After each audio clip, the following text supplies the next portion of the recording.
Praise the Lord. మంగళవారము September 3, 2024. ఈ రోజు దేవుని వాక్యము, నీవు నీ తల్లిదండ్రులను నీ జన్మభూమిని విడిచి ఇంతకు ముందు నీవు ఎరుగని జనము నొద్దకు వచ్చితివి. రూతు గ్రంథము 2వ అధ్యాయము 11వ వచనం. ప్రేమలో పాతుకుపోయింది.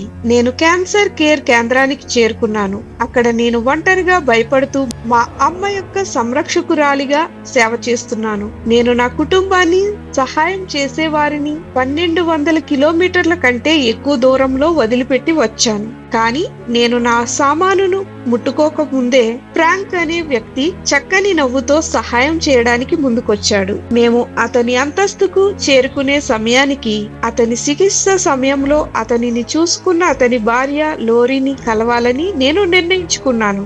మేము దేవునిని అలాగే ఒకరినొకరు ఆశ్రయించటంతో ఈ జంట త్వరలోనే నాకు కుటుంబంలా మారింది.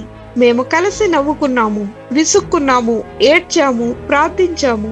మనమందరం క్రొత్త పరిస్థితులలో ఉన్నట్లు భావించినప్పటికీ మనం ఒకరికొకరు మద్దతుగా ఉన్నందున దేవునితో ఒకరితోనొకరికి ఉండే సంబంధం మనల్ని ప్రేమలో పాతుకుపోయేలా చేస్తుంది.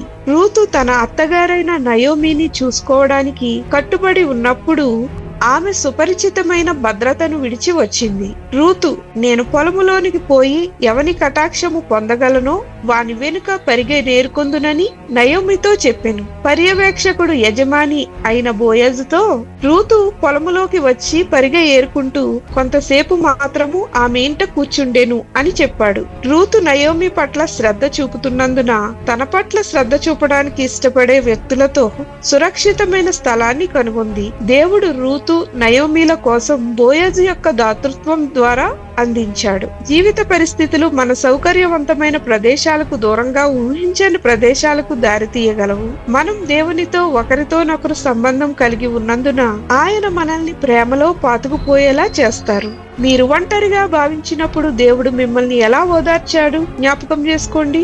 ప్రార్థన.